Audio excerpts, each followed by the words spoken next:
अस्सलाम वालेकुम dear students of 7th class. आज हम जो काम करने के लिए जा रहे हैं उसमें हमें सरफेस एरिया ऑफ सिलेंडर जो है वो फाइंड आउट करना है।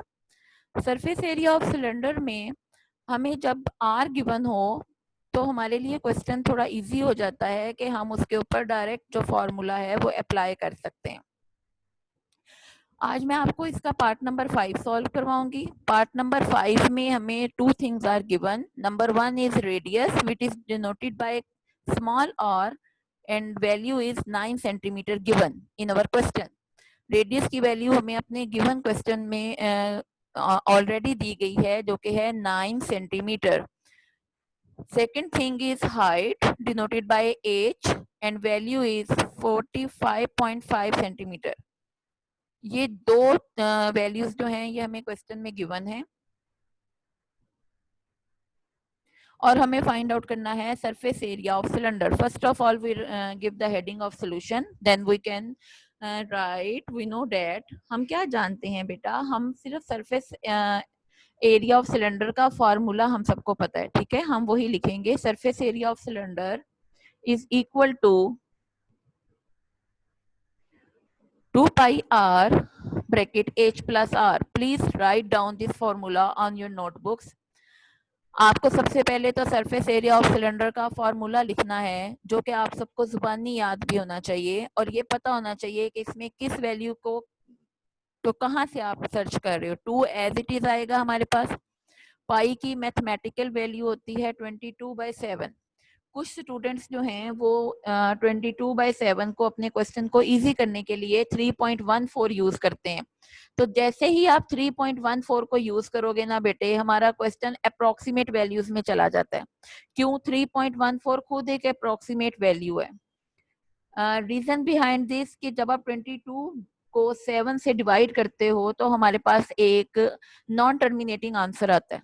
जो आंसर ही नॉन टर्मिनेटिंग है और हम खुद से उसका डेसिमल आंसर फाइंड आउट कर रहे हैं, वो अप्रोक्सीमेट वैल्यू है। कभी भी हमें अप्रोक्सीमेट वैल्यू जो है वो सरफेस एरिया की एग्जैक्ट आंसर नहीं दे सकती, वो हमें सरफेस एरिया का भी अप्रोक्सीमेट ही आंसर दे रही होगी। तो कोशिश करें कि जब तक आपको कोई टीचर ना कहे या आप बाउंड ना कर दिए जाएं, यानी कि आपको क्वेश्चन में आपको बाउंड कर दें कि आपने डेसिमल वैल्यू यूज करनी है तो आप 3.14 यूज करोगे, otherwise pi is equal to 22/7। ये बात आप सबको क्लियर हो जानी चाहिए कि पाई 22/7 के इक्वल है और 3.14 के अप्रोक्सीमेट है। तो हम यहाँ पर पाई की वैल्यू क्या कोट कर रहे हैं? 22/7। 22/7 पाई की वैल्यू को कोट करें। 2 एज इट इज मल्टीप्लाई, पाई की वैल्यू है 22/7 मल्टीप्लाई आर जो है वो हमारे रेडियस को शो कर रहा है।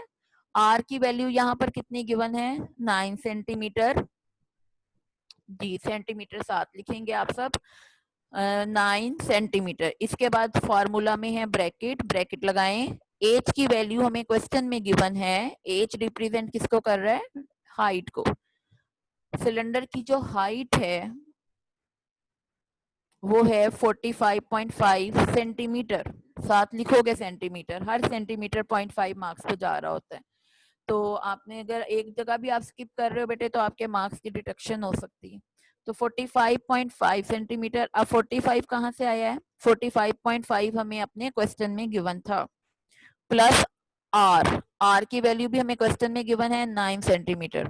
सब वैल्यूज कोट कर दी। अभी हमें कुछ भी सॉल्व नहीं करना, सबको कॉपी डाउन करो। नेक्स्ट स्टेप में सब वैल्यूज ऐसे ही नीचे कोड हो जाएंगी और सिर्फ ब्रैकेट को सॉल्व करेंगे। अब ब्रैकेट को सॉल्व करने के लिए आप कैलकुलेटर यूज कर सकते हैं। आपको अलाउ है यहाँ पर कि आप कैलकुलेटर की मदद से 45.5, ठीक है, फिर प्लस करो 9, तो आंसर आएगा 54.5 सेंटीमीटर। इसको भी ब्रैकेट में लिखो। क्यों ब्रैकेट में लिखना है बेटे? क्योंकि यहाँ पर अभी मल्टीप्लीकेशन का प्रोसेस हो रहा है। अगर आप यहाँ पर ब्रैकेट शो नहीं करना चाहते कि आप सर कहते हो जी ब्रैकेट सॉल्व हो गई, तो आप 9 सेंटीमीटर में और जो इसका गिवन आंसर है 54.5, इसके सेंटर में आप मल्टीप्लाई का साइन भी लगा सकते हैं। दोनों बातें आपके लिए ठीक है। ब्रैकेट मीन भी मल्टीप्लाई होता है, अगर आपने ब्रैकेट लगा दी तो आप 9 सेंटीमीटर से आगे मल्टीप्लाई का साइन नहीं लगाओगे। लेकिन अगर आप ब्रैकेट शो नहीं करना चाहते, आप कहते हो जी मैंने ब्रैकेट सॉल्व कर ली है, तो फिर आप 9 सेंटीमीटर मल्टीप्लाई 54.5 सेंटीमीटर, ठीक है। आप मल्टीप्लाई का साइन भी यूज कर सकते हैं या आप ब्रैकेट का साइन यूज कर सकते हैं, दोनों नहीं आ सकते कि मल्टीप्लाई भी लगा दो और ब्रैकेट साइन भी लगा दो। यहाँ तक क्लियर है? सेकंड स्टेप आ गया। फर्स्ट स्टेप में हमने वैल्यूज कोड की, सेकंड स्टेप में हमने ब्रैकेट को सॉल्व किया, जिसमें कि कौन सा ऑपरेशन हो रहा था? एडिशन का। हाइट को और रेडियस को यहाँ पर प्लस करना था। अब हम मल्टीप्लाई करेंगे, तो कैलकुलेटर से आप लोग इसको मल्टीप्लाई करो।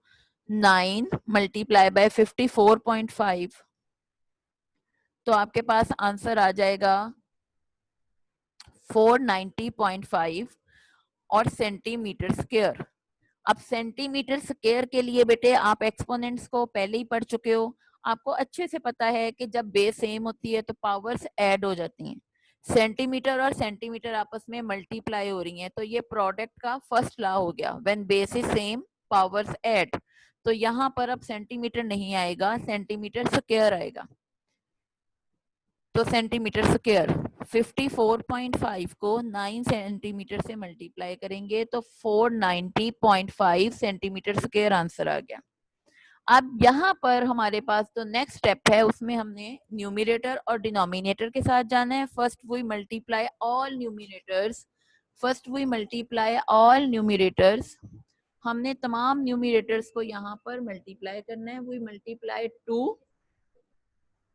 2 multiply by 22 multiply by 490.5 centimetre square. इन तमाम को मल्टीप्लाई करोगे तो आंसर आएगा 21582। पहले 2 को लिखो, कैलकुलेटर पे लिखो 2, मल्टीप्लाई का जो बटन है वो प्रेस करो, 22 मल्टीप्लाई 490.5, तो आपके पास आंसर आएगा 21582 डिवाइडेड बाय 7। अभी हमने क्या किया है? अब हमने सिर्फ न्यूमरेटर्स को मल्टीप्लाई किया है और denominator as it is. Centimetre square आएगा ही आएगा। आप कोई भी आप सर्कल का क्वेश्चन कर रहे हैं, आप सिलेंडर का क्वेश्चन कर रहे हैं बेटे, इसके अंदर आपको सेंटीमीटर्स की गेम को समझना पड़ेगा। कब सेंटीमीटर आ रहा है? जब सिंगल लेंथ आती है। स्क्वायर तब आता है जब दो लेंथ आपस में मल्टीप्लाई होती हैं। चलें ये कॉन्सेप्ट में इसके बाद आपको देती हूँ कि कब कैसे आएगा। चलें 7 से डिवाइड करें बेटे by using calculator। 21582 फिर डिवाइडेड बाय 7, ठीक हो गया, आंसर आ गया। अगर आपकी कैलकुलेटर स्क्रीन पे आंसर कोई ज्यादा आ रहा है, आपने पॉइंट के बाद सिर्फ 2 डेसिमल देना है आंसर, यानी कि 2 डेसिमल प्लेसेस तक आंसर देना है। 3083.15 आपने बेटे इससे ज्यादा आंसर नहीं देना। पॉइंट के बाद बस हमें 2 डेसिमल प्लेसेस चाहिए और इससे ज्यादा हमें बड़ा आंसर नहीं चाहिए। As it is centimetre square. तो ये हमारे पास फाइंड आउट हो गया सरफेस एरिया ऑफ सिलेंडर। अच्छा, अब जो कॉन्सेप्ट मैंने आपका क्लियर करना था वो ये है बेटा कि हम सेंटीमीटर कब लिखते हैं और सेंटीमीटर स्क्वायर कब लिखते हैं। जब दो लेंथ, देखो हाइट भी हमें लेंथ में गिवन होती है, वो पता कैसे चलता है? लेंथ हमेशा सेंटीमीटर या मीटर में होती है, ठीक है। हमें हाइट और रेडियस दो लेंथ गिवन है। जब प्लस होती है ना, तो कभी भी जो सेंटीमीटर है वो मल्टीप्लाई नहीं हो रहा, इसलिए आंसर में 1 सेंटीमीटर आता है। दो लेंथ आपस में मल्टीप्लाई हुई हैं, दोनों सेंटीमीटर हैं, तो आंसर सेंटीमीटर में आएगा।